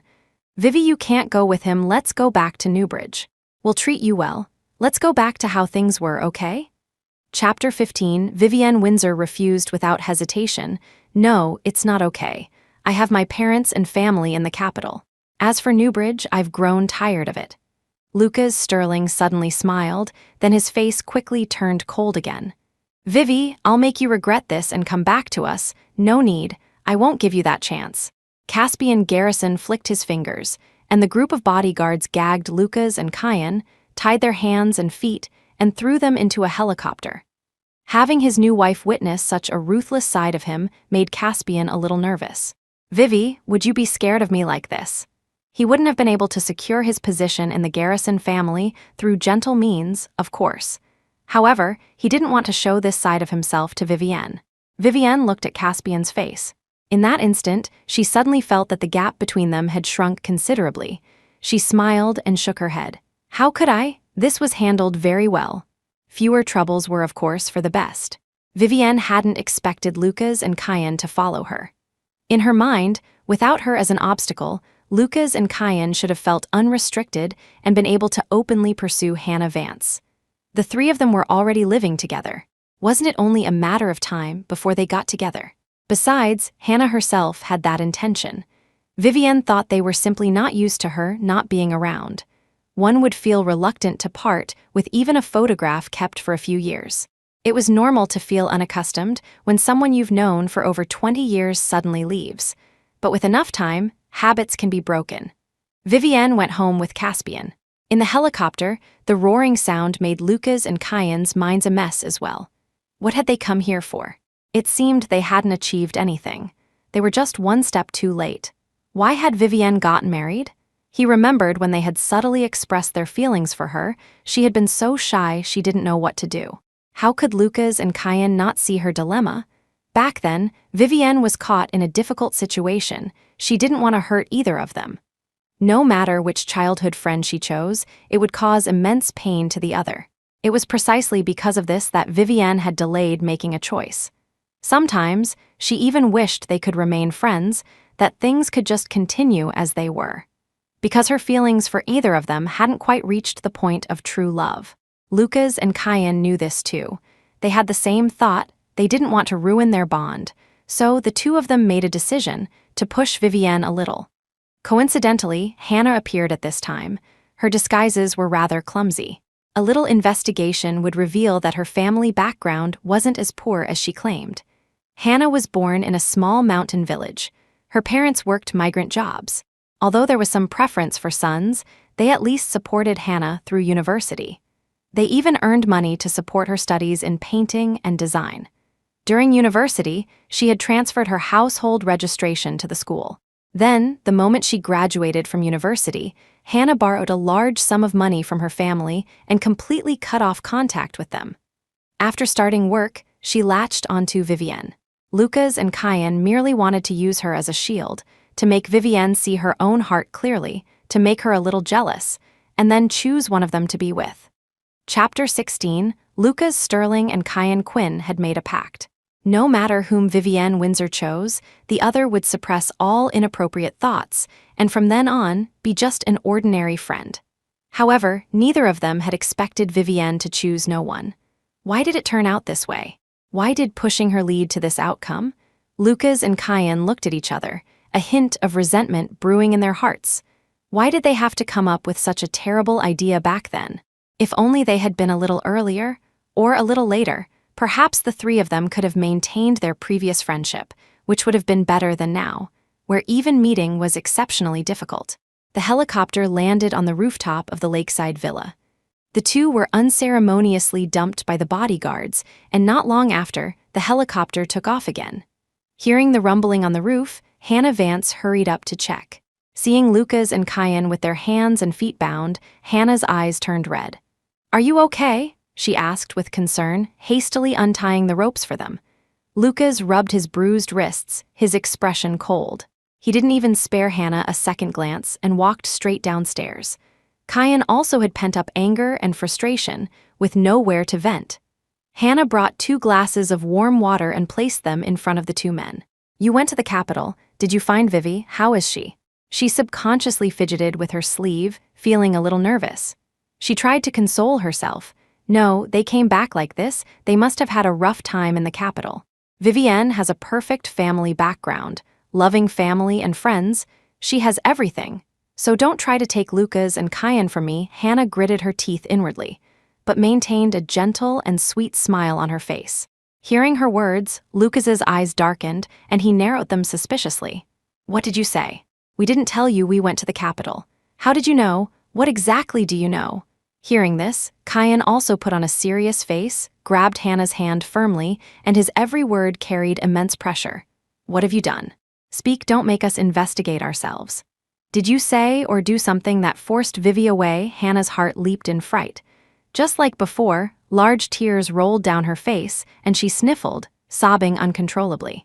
I didn't. It's Vivi's parents in the Capitol," she told me. "She's not in Newbridge, I just subconsciously thought she was in the Capitol. What? Is she not there?" But this time, it didn't elicit any sympathy from the two men. Lucas and Kian were not fools. They had been willing to believe before, simply because they were deceiving themselves. Only by deceiving themselves could they act well enough to make Vivienne jealous. So no matter what Hannah said, They stood by her side. But now it was different. Kian squeezed Hannah's hand hard, leaving several distinct finger marks. "Are you still not going to tell the truth?" he threatened, then turned to Lucas. "Lucas, it seems we need to teach her a lesson before she'll confess." Lucas's face was colder than ever. His fingertips tapped lightly on the table, his voice even colder. "Do you still want your current job? If you don't want to lose everything and go back to your little mountain village, then confess honestly." These words seemed to seal Hannah's fate. Chapter 17, Hannah Vance's tears stopped flowing. Her hands hung limply as she stared at Lucas Sterling and Kian Quinn, her face full of disbelief. She didn't understand why their attitude towards her had changed so quickly. Before, whenever she cried, they were always more anxious than anyone. But now, all they showed was indifference. It was as if even if she cried her eyes out, they wouldn't be moved in the slightest. Hannah dared not speak of her provocations towards Vivienne Windsor, nor of the deliberate traps she had set. She kept her mouth tightly shut, almost desperately pleading with Kian. "Kian, I didn't do anything, please believe me, okay? Vivi helped me so much, I'm so grateful to her, how could I ever treat her badly? If she's the one you care about, then I can move out." As she spoke, Hannah squeezed her eyes hard to produce more tears. "Is Vivi unhappy because I moved in? She suddenly started disliking me before, I wonder if it's the same this time?" Hannah was still trying to sow discord. Kian had always been easy to talk to. She could only hope that he would soften towards her, as he had before, and let this matter slide. As long as they temporarily overlooked her actions, living under the same roof, she would find a way to make them care only for her. Hadn't Vivienne simply arrived in their lives 20 years earlier than her? If she had such a family background, she would never be like Vivienne now. However, this time, Kian abandoned his usual indulgence. He let out a cold sneer, a mocking smile blooming on his lips. "You really won't repent until you're at death's door, will you? Anyone who knows me knows my temper isn't as good as you imagine." With that, he slammed Hannah's head onto the table with a thud, his hands gripping her neck tightly. Lucas's voice, like a nightmare, drilled into Hannah's ears. "Hannah, your job is gone. I've informed your family. They'll be here in a few days to find you. You should first think about how to deal with them."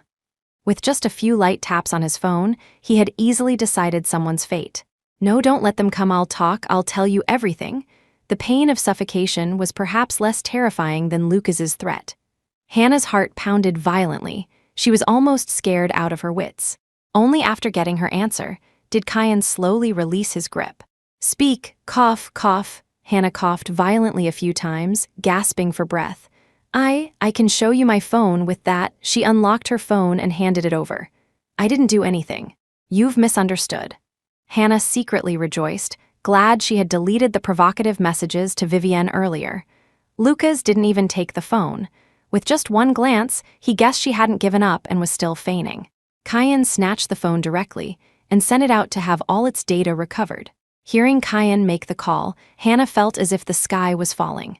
She quickly grabbed Kian's arm, desperately pleading, Don't send it for data recovery." However, this time, neither Lucas nor Kian gave her another chance. They had given her enough chances. Unfortunately, Hannah hadn't cherished them. Lucas immediately had someone investigate everything Hannah had done related to Vivienne in the past few months. Chapter 18, the next day, the investigation results came out. After joining the company where Vivienne Windsor worked, Hannah Vance had immediately set her sights on Vivienne. Vivienne dressed with great elegance, and her speech was very refined. Hannah could tell at a glance that she was from a wealthy family. Hannah merely played pitiful in front of Vivienne, shed some aggrieved tears, and even hired people to impersonate her parents and make a few calls. The kind-hearted Vivienne then started taking care of her. It wasn't until Hannah, tagging along with Vivienne, met Lucas Sterling and Kian Quinn that she realized just how privileged Vivienne's family background truly was. People like Lucas, Hannah had only seen in financial magazines. And Kian was a famous racing driver in Newbridge. His posters had once been all the rage throughout the city. Hannah was almost driven mad with jealousy. The kind of men she could spend her whole life striving for but never reach were all revolving around Vivienne. An extreme sense of imbalance instantly consumed her. Hannah tried every means to complain to Vivienne, clinging to her, and using her to build a good relationship with Lucas and Kian. Hannah just hadn't expected Lucas and Kian to fall for her so easily, to treat her so well, and even be willing to abandon Vivienne time and again for her sake. To prove Lucas and Kian's love for her, Hannah deliberately jammed her own hand, intentionally told them in front of Vivienne how badly she was doing, deliberately smashed Vivienne's trophy, and even intentionally placed flowers in their home. Hannah had been Vivienne's intern for some time. How could she not know about Vivienne's asthma and pollen allergy? She did it on purpose.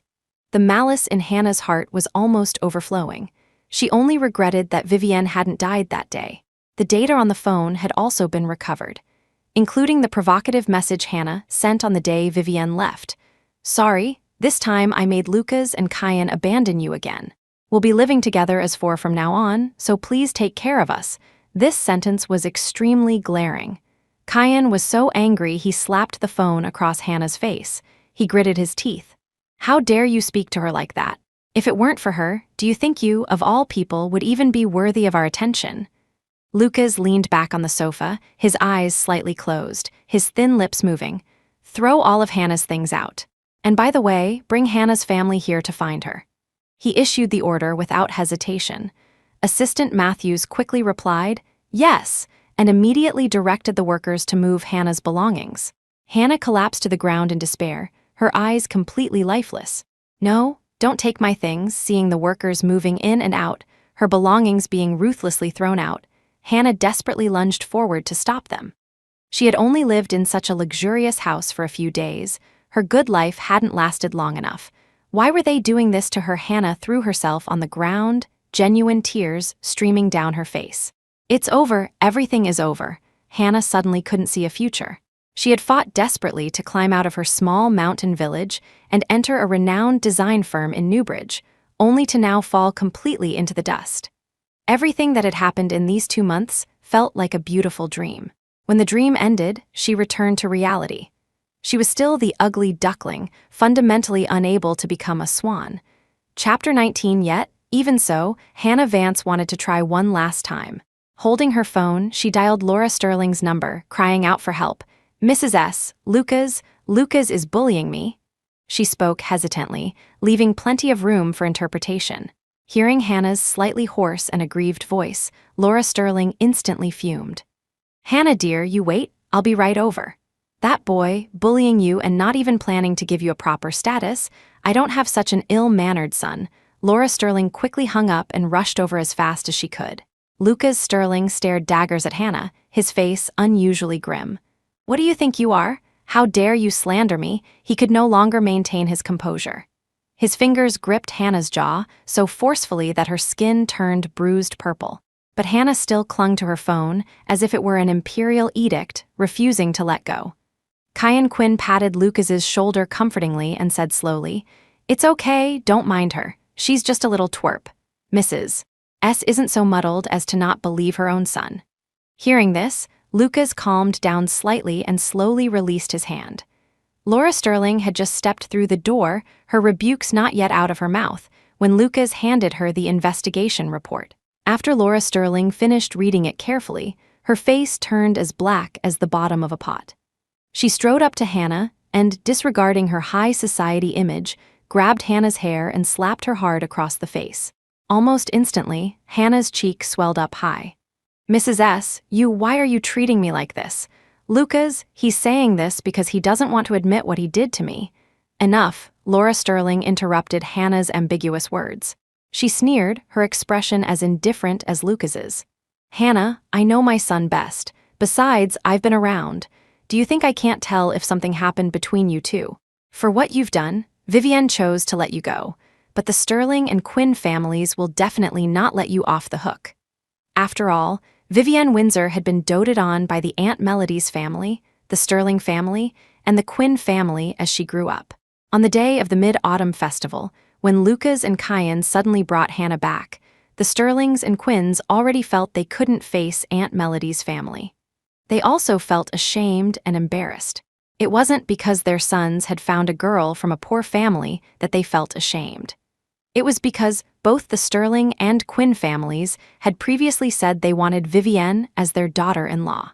Both Mr. and Mrs. Sterling and Mr. and Mrs. Quinn had already viewed Vivienne as their daughter-in-law, only hoping in their hearts that their own sons would step up. But that day, Hannah's sudden appearance caught them completely off guard. Even though they, as elders, felt Hannah wasn't a good person, too scheming, and not our kind of people, their sons liked her, and there was nothing they could do. At that time, both sets of parents treated Hannah with a sense of compensation and guilt.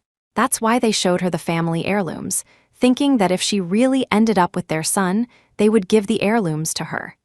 Now that the truth was out, Laura Sterling had no intention of being nice to Hannah. She quickly called Catherine Quinn. Soon, Catherine Quinn arrived. After hearing everything, she was also furious. Catherine Quinn had a fiery temper and was not one to hold back. After hearing about Lucas and Kian's methods of revenge, she only felt they were too lenient. Chapter 20, Catherine Quinn directly grabbed Hannah Vance's clothes and shoved her head into the fountain. The water flow wasn't fast, but it was extremely uncomfortable as it rushed into her respiratory tract. Hannah choked on several mouthfuls of water, and when she coughed, even more water rushed into her windpipe. After a while, Catherine Quinn lifted her up by the collar. "How does it feel? Did you experience the kind of despair Vivi felt when she was on the verge of suffocation? Clearly able to live with just a little effort, yet still powerless." Catherine Quinn disgustedly threw her onto the ground and even dusted off her own, not-so-dirty hands. Kian Lucas, who chases a girl by being nice to another woman to make the first one jealous and see her own heart. So foolish, no wonder Vivi chose that Caspian garrison from the capital and not you too. This time, Catherine Quinn truly had no intention of defending her son. Laura Sterling agreed with Catherine Quinn's thoughts and nodded elegantly. "You were indeed wrong in this matter. With Vivi, what's done is done. She's already married. You two shouldn't bother her anymore." Lucas Sterling's eyes were downcast, emotions flickering within them, but he never gave an answer. Kian Quinn bit his lip hard, stubbornly refusing to bow his head. Neither of them was someone who would give up easily. If they were, they wouldn't have achieved what they had in their careers. The rivalries in business, the struggles on the racetrack all proved the stubbornness in their bones. Laura Sterling and Catherine Quinn exchanged a look and sighed repeatedly. They knew their children's personalities and were helpless against them. They could only let them be. After Laura Sterling and Catherine Quinn left, Lucas Sterling directly had the pile of mud on the floor thrown out. Hannah was thus unceremoniously dumped on the street, along with all her luggage and belongings. A patrolling city management officer quickly waved his hand at her. "Miss, you can't sleep on the streets here. Please move along." The words, "sleep on the streets," from the officer deeply struck Hannah. She had never imagined she would one day fall to such a state. Her luggage was piled haphazardly beside her. An unknowing passerby might mistake it for a pile of trash. Hannah's delicate face flushed red, then turned pale, then red again. She kicked her luggage in anger, but it only made a clattering sound, making it seem even more like junk. Thinking of this, Hannah's expression turned extremely ugly. Just then, her phone rang urgently. For a fleeting moment, she almost thought it was Lucas or Kian, regretting their actions and calling to get her back. She subconsciously answered, however, it wasn't the call she imagined. A heavily accented Mandarin, interspersed with a few dialect phrases, came through. "You useless brat finally got a hold of you who gave you the guts to take so much money from the family. I hear you've made a lot of money. It's time you paid us back." The man's tone on the other end was vicious. It was Victor Vance. If not for the phone separating them, Victor Vance might have already chased Hannah down and beaten her up. Hannah frantically hung up the phone, not daring to make a sound. How could it be so fast? She anxiously wanted to grab her things and leave, but just as she gripped the handle of a suitcase, she suddenly remembered. She had already terminated the lease on her apartment in Newbridge, and she couldn't go back to the lakeside villa. She had nowhere to go now. Thinking of this, Hannah collapsed to the ground in despair. The city management officer, his face dark, came to shoo her away again. "Miss, sitting here like this is very detrimental to the city's appearance. Please leave as soon as possible." Chapter 21, the city management officer's relentless voice pierced Hannah Vance's heart. She stamped her foot and replied angrily, "Fine, I'll go." All right. Hannah had just made a call, summoning a moving truck to take away her luggage.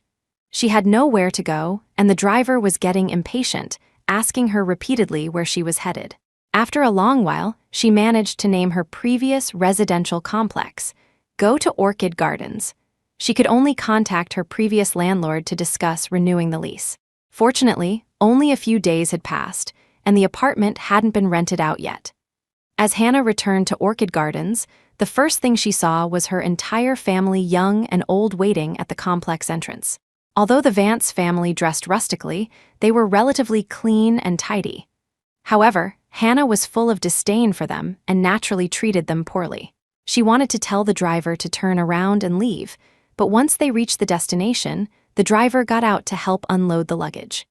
Hannah pay up. Before Hannah could even get out of the car, Victor Vance and Valerie Vance surrounded the car door. Grandpa Vance and Grandma Vance, along with a few children and Hannah's younger brother Danny Vance, rushed forward to snatch Hannah's luggage. Worthless items were casually tossed on the ground, while valuable bags and clothes were quickly stuffed into woven plastic sacks behind them. Let go, those are my things, you're not allowed to take them. No matter how Hannah tried to stop them, she couldn't fend off several pairs of hands. All of Hannah's luggage was torn open, miscellaneous items scattered all over the ground. The crowd of onlookers grew larger, pointing and whispering. Yet the Vance family felt no shame, even shouting loudly, "Our daughter stole all the family's savings. What's wrong with us taking a few things?"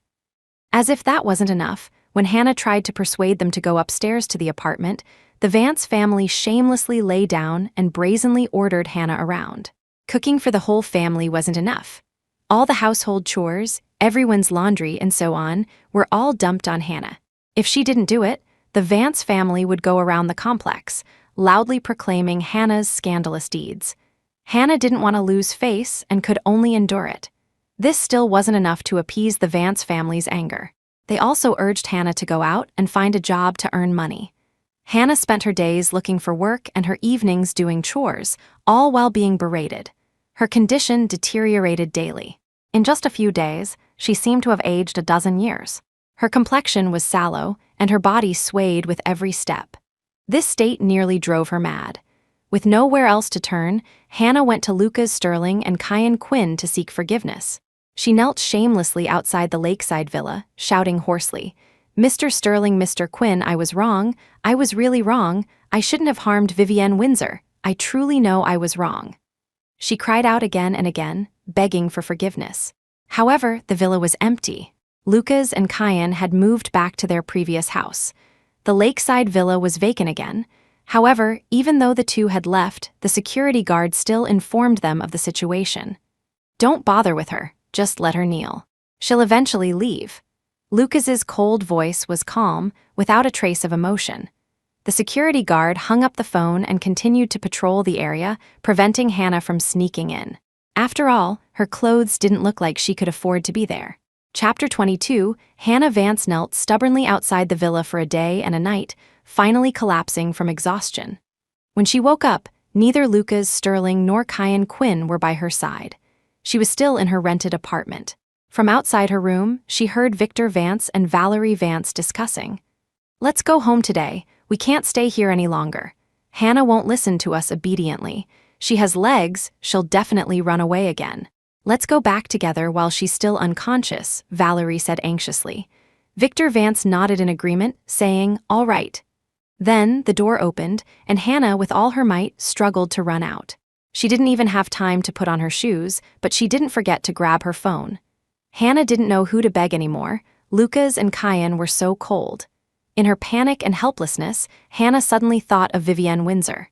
Yes, she's so kind, so soft-hearted, she'll definitely forgive me. So Hannah boarded a high-speed train to the capital to find Vivienne.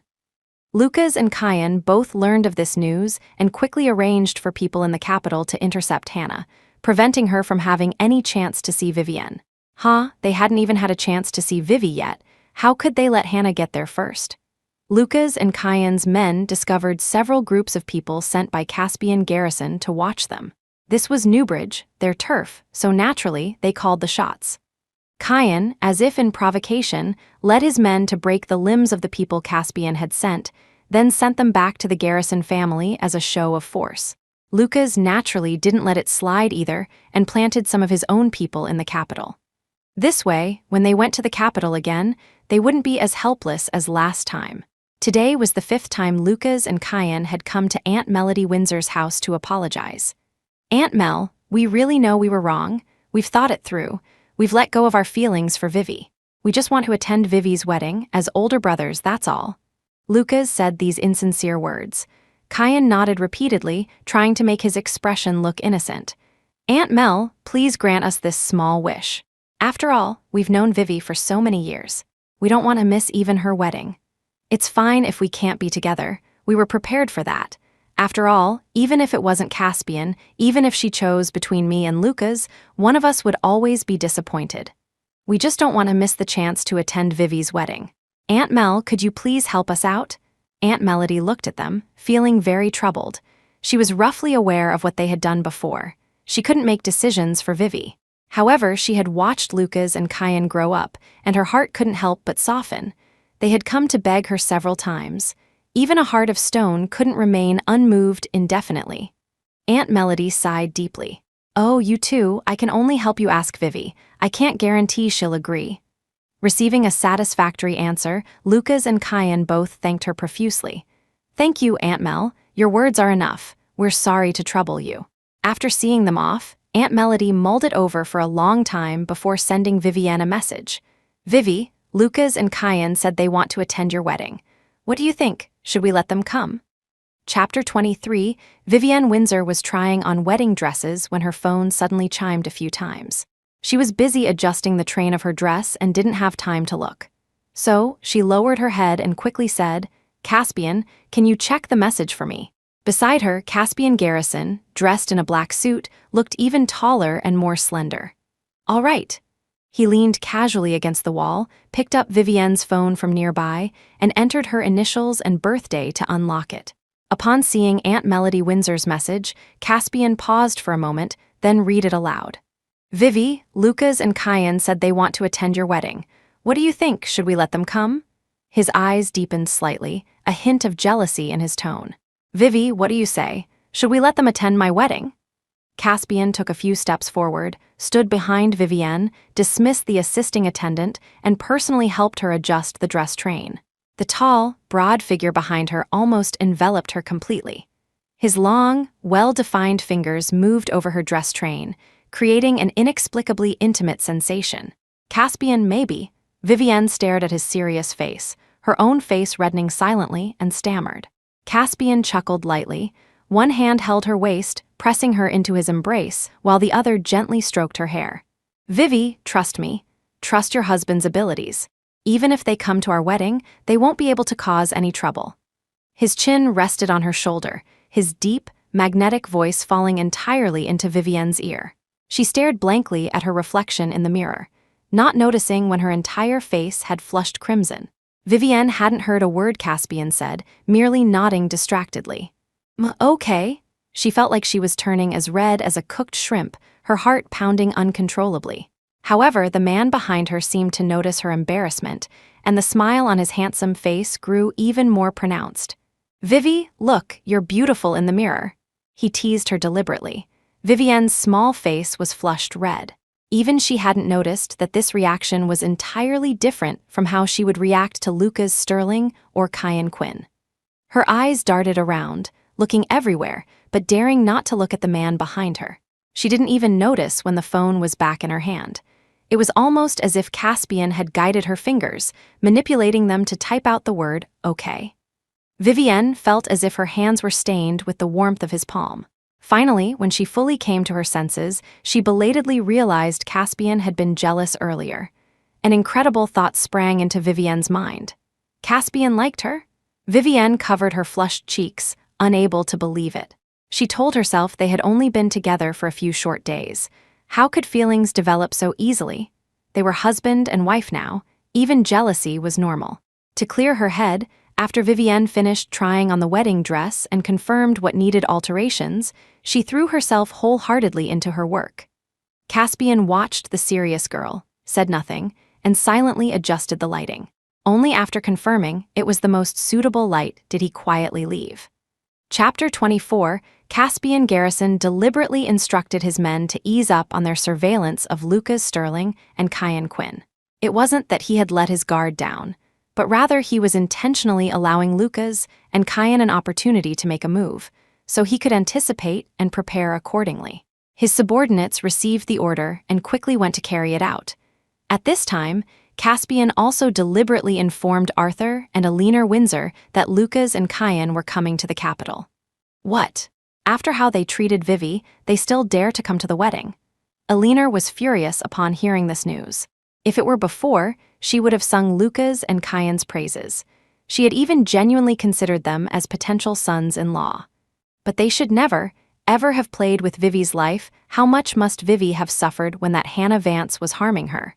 Moreover, at that time, the childhood friends who had always stood by her side chose to give her the cold shoulder over flowers sent by another woman, even if they were intentionally using this method to make Vivi realize whom she truly loved. Eleanor would absolutely not allow it.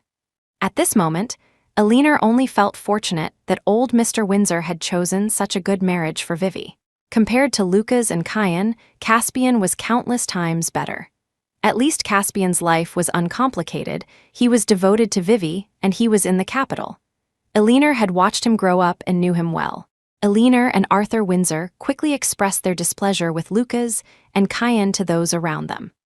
The Windsor family was a prominent family in the capital, not to mention they had allied with the Garrison family through marriage, and both families were thriving. Other families, eager to curry favor with the Windsors, quickly declared their stance. Arthur and Eleanor Windsor further forbade the villa's security from letting those two in. Lucas and Kian had just arrived in the capital when they were met with the cold shoulder from the city's elite circles. Vivienne Windsor's phone was unreachable. Even if they used a different number, the call would only be blocked after connecting. Lucas managed to get Arthur and Eleanor's contact information from Aunt Melody Windsor. He and Kian each contacted one parent, attempting to find a reasonable explanation for everything that had happened. Mr. Windsor, this is Lucas Sterling. I want to apologize to you and to Vivi. The latter half of the sentence was cut off before he could say it. However, Kian faced the same situation. His phone also emitted a consistent beeping sound. Calling from other numbers yielded the same treatment. Lucas and Kian had no choice but to go to the Windsor villa, trying to find an opportunity to see Vivienne. However, they waited outside the Windsor villa for nearly a day without seeing Vivienne. Until dusk, when a black Rolls-Royce slowly drove in. From the side window, Lucas saw Vivienne's figure. At that moment, Kian quickly started his car, executed a drift, and blocked Caspian's car. Vivi, come out, let's talk. Lucas got out of the car and knocked on the Rolls-Royce's window. Seeing the two people she didn't want to see again, Vivienne frowned instinctively. She subconsciously looked at Caspian, a little worried he might get jealous. So Vivienne comfortingly squeezed Caspian's hand. Caspian's lips curved up slightly. He squeezed Vivienne's hand back, his voice gentle. Shall we get out of the car?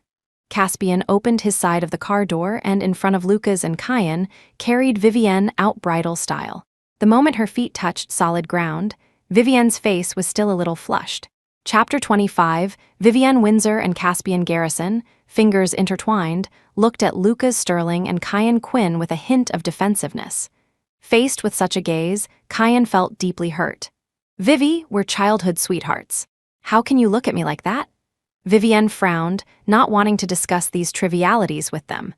Besides, weren't they the ones who initially chose to abandon their years of affection? She looked at the two men faintly, her voice calm. You don't need to tell me these things. I need to go home. If you have anything to say it quickly. Hearing this, Kian wanted to say more but was interrupted by Lucas. Lucas stood before Vivienne, his cool eyes filled with determination. Vivi, we were wrong before. We don't like Hannah Vance at all. We just wanted to use her to make you jealous, to help you realize who you like more in your heart. We just didn't expect. He described Hannah's fate and the reasons for their past behavior towards Vivienne. Hearing that Hannah had come to the capital seeking her help, Vivienne felt a surge of resistance. She didn't understand how Hannah could, after harming her so much, still come to her for help. Hannah had been sent back to Victor Vance by Lucas's men. The Vance family had given up their Newbridge house and taken Hannah back to their hometown. She had received her punishment for everything she did. Vivienne could imagine the hardships Hannah would face back home.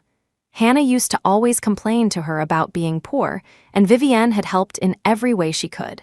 But upon learning Hannah's past, Vivienne simply couldn't bring herself to feel sorry for her. However, Vivienne couldn't accept Lucas and Kian's excuse for their actions. She let out a cold, indifferent laugh and replied, "Lucas, Kian, stop deceiving yourselves. There are many ways to make me see my true feelings. Why did you have to choose the one that would hurt me the most? Do you dare say that from the moment you met Hannah, you didn't have any other feelings for her at all?"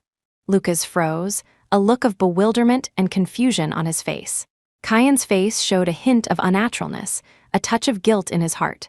"No, of course not," he stammered.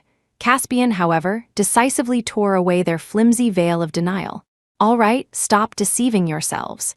If it weren't for your repeated neglect of Vivi, Hannah would never have had the chance to hurt Vivi. I'm afraid that in the end, you couldn't even tell if you had developed feelings for Hannah, could you? These are just your childish lies. No man who truly loves a woman would use another woman to make her jealous." The more Caspian spoke, the paler Lucas and Kian's faces became. These words undoubtedly struck at their true inner thoughts. They couldn't refute them at all. Vivienne remained silent for a while before slowly speaking. "Lucas, Kian, I've only just realized it now. I may have never loved either of you. Perhaps there was some infatuation, but that wasn't love. It hadn't reached the level of love before you personally extinguished it." She said it with a sense of immense relief. "If you want to come to my wedding, then I agree. I just don't want you to ruin my wedding." "I am very happy now." Lucas's heart throbbed with a dense pain.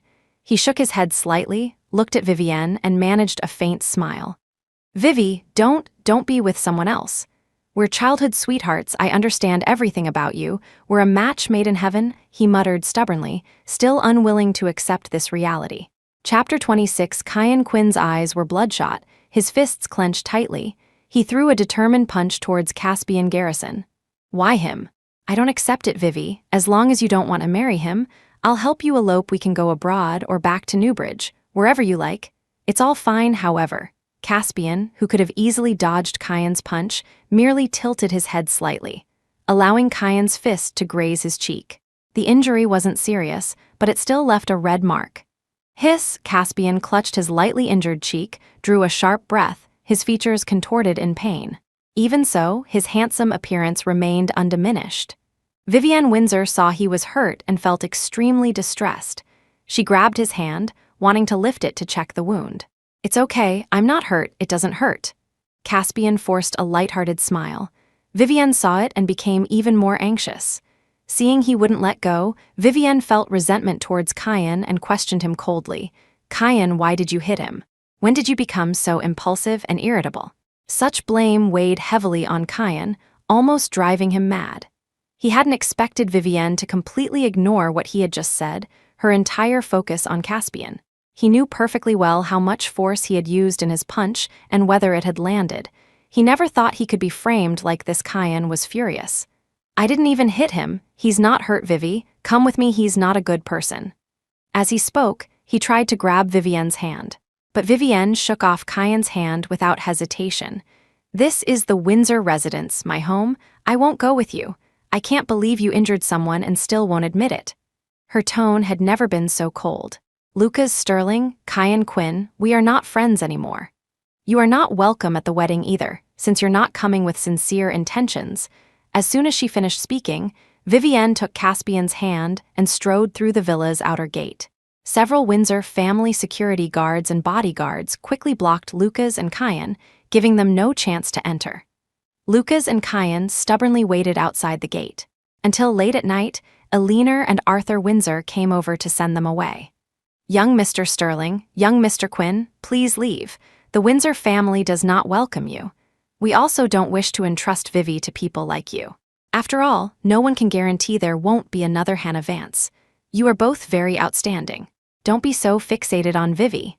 Eleanor Windsor persuaded them earnestly, while Arthur Windsor stood by, his face stern, silently supporting her. Lucas's eyes were bloodshot. His usually cool face was now etched with exhaustion. Kian was no better. completely devoid of his usual spirited demeanor. Seeing their persistence, Arthur and Eleanor Windsor shook their heads repeatedly and finally had the bodyguards escort them away. They also wanted to prove they would be devoted, but with the precedent of Hannah, it was impossible for anyone to feel at ease with them. Lucas and Kian exchanged a look, both seeing the dejection in each other's eyes. Chapter 27, if they gave up just like that, what would their years of persistent love amount to? What would over 20 years of companionship mean? Could it be that so many years of affection couldn't compare to someone they had known for just over 20 days? A determined fire burned in the eyes of Lucas Sterling and Kian Quinn. They said to each other in unison, "Let's cooperate." After that, it's every man for himself. Almost without needing to communicate, they had arranged what they needed to do. Kian asked Catherine Quinn and Laura Sterling for the few remaining photos in their families, documenting their past 20-plus years. Unfortunately, there weren't many group photos left. Most had been burned by Vivienne Windsor. What could be found at home were mostly individual photos of the two from their childhood. Even so, they were somewhat satisfied. It was better than nothing. Lucas, on the other hand, planted people within the Garrison family or bribed Garrison family members. The wedding was in 3 days. They still had much to prepare. Vivienne, on her side, was also a little nervous. Even though she didn't intend to have any further contact with Lucas and Kian, she couldn't stop them from repeatedly seeking her out. She unconsciously crumpled Caspian Garrison's sleeve, only realizing what she had done after a long while. "Caspian, do you know any way to resolve this once and for all? I don't want to be disturbed anymore." Having already decided to cut ties with them, Vivienne had no interest in getting entangled with them again, let alone being friends. They could no longer be friends. Having those childhood memories of knowing each other was already a beautiful recollection. It was fine for beautiful memories to end abruptly. A broken mirror didn't necessarily need to be pieced back together. Caspian understood Vivienne's thoughts. He comfortingly pulled Vivienne into his embrace and gently patted her shoulder. "Don't worry, I've prepared everything. After our wedding, they will never appear before us again." Vivienne tried her best to calm herself and trust Caspian. On the wedding day, a grand Western-style wedding was held on a large lawn. The entire estate was decorated in romantic pink for Vivienne and Caspian's wedding. Countless handmade woven flowers were stacked into various shapes. These handmade woven flowers were specifically used to accommodate Vivienne's asthma and pollen allergy. Even though they were handmade, the flowers looked incredibly realistic. Almost none of the guests attending the wedding doubted the authenticity of this ceremony, including Lucas and Kian. However, when all the guests had arrived, the bride and groom were still nowhere to be seen. Lucas and Kian almost thought Vivienne had come to her senses and was preparing to run away from the wedding. However, everything that followed completely exceeded their expectations. The Garrison family used newly researched technology to create holographic projections of Vivienne and Caspian, which went through the entire wedding ceremony in their stead. The wedding-crashing plans Lucas and Kian had prepared were completely useless. They kept looking around, trying to find Vivienne. However, their eyes ached from searching, but they couldn't find Vivienne. She hadn't appeared at the wedding venue at all. They had all been tricked, the master of ceremonies announced loudly. The couple may now exchange rings, and the groom may kiss the bride. The two holographic figures began to exchange rings as instructed. Just then, the provocative video Lucas and Kian had prepared was replaced. The large screen displayed blessings from everyone for Vivienne and Caspian's wedding. Chapter 28, after the blessings finished playing, a live broadcast of Vivienne Windsor and Caspian Garrison's actual wedding began. At this very moment, they were at a historic princely manor in the capital, holding a traditional Chinese wedding ceremony. The intricately carved and painted manor was adorned with red silk. The sound of Suona horns filled the air, and the joyous music infected everyone present. Under everyone's gaze, Caspian, dressed in ancient-style wedding attire, rode a tall horse, followed by a bridal sedan chair. Accompanied by the sound of gongs and drums, the procession following behind scattered countless pure gold coins and festive candies and pastries. Countless people orderly scrambled for the gold coins and treats, continuously offering words of blessing. Meanwhile, the guests at the estate also received pure gold ingots and various candies and pastries.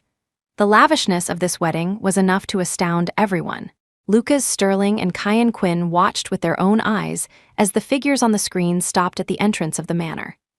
Caspian dismounted smoothly, carried Vivienne out of the bridal sedan chair bridal style, and walked into the manor with firm, steady steps. Lucas was so angry his lips were bitten until they bled deeply, his eyes wide and bloodshot. Thump Kian slammed his fist on the table, grabbed his jacket, and immediately stood up. Without even looking back at Lucas, he jumped into his sports car and sped towards the manor. He couldn't care about anything anymore. Any wedding crashing plan was no longer important now. He just wanted to see Vivienne. If he couldn't stop her from getting the marriage license, could he not stop her wedding ceremony? Kian sped recklessly, and for a moment, failed to notice a vehicle uncontrollably hurtling towards him from the side. With a loud bang, Kian's car was smashed inwards, his leg pinned and immobile. He could feel with terrifying clarity that his leg had no sensation. Warm blood trickled down from his forehead, along his cheek. For a fleeting moment, Kian almost thought he was going to die. He subconsciously tried to call Vivienne. However, he had forgotten that all his contact methods had been deleted and blocked by Vivienne. Unsurprisingly, the call didn't go through. Lucas, on the other side, chased after him but still couldn't stop Kian's madness. Even though he himself was so jealous he was about to lose his mind, he still tried his best to maintain his composure. It was just a wedding ceremony. People who get married can also get divorced. There were countless ways to get Vivienne away from Caspian. Their years of affection couldn't be erased. Just this alone could make Caspian suspicious, and doubtful Lucas repeated these reassurances to himself over and over. However, it was all in vain. On his way to the manor, he witnessed Kian's car accident. Faced with a choice, he ultimately gave up on crashing the wedding. He had no choice. Kian's life was also important. They were friends. He couldn't just stand by and watch him die. Lucas sent Kian to the hospital. By the time Catherine Quinn arrived at the hospital, Vivienne's wedding had already concluded successfully. In just one short day, Lucas had become haggard beyond recognition. Kian's life was saved, but his leg was still undergoing surgery. Whether it could be saved was still uncertain. The promise he had casually made to Hannah Vance before, that he would never race again, had been fulfilled in this way. Regardless of whether his leg recovered or not, racing was now impossible for him. Chapter 29, Lucas Sterling saw reports of Vivienne Windsor's grand wedding on various news outlets. He stared intently at Caspian Garrison's photo on his phone, a storm of anger brewing within him. It was Caspian who did this, wasn't it? It must be him. After this thought struck Lucas, he ignored the protests of Catherine Quinn and Laura Sterling and rushed out of the hospital. The Garrison residence. Today was considered the first day of their marriage. Caspian was uncharacteristically enjoying a tender moment with Vivienne in bed. The gentle sunlight and fresh air outside seemed to hold no attraction. Suddenly, a series of urgent doorbells shattered the peace. Caspian frowned slightly, wondering who would disturb them at such a time. He casually threw on a robe and went to open the door. The moment the door opened, Lucas's fist came flying through the air. Caspian sidestepped, nimbly dodging it, and then firmly gripped Lucas's fist. What madness is this? Lucas had dark circles under his eyes and a stubble on his chin. This was probably the first time he had looked so disheveled. His voice was so cold it could freeze ice. Caspian Garrison, snatching Vivi away wasn't enough for you. Why did you have to hire someone to hit Kian? He's lying in the hospital now.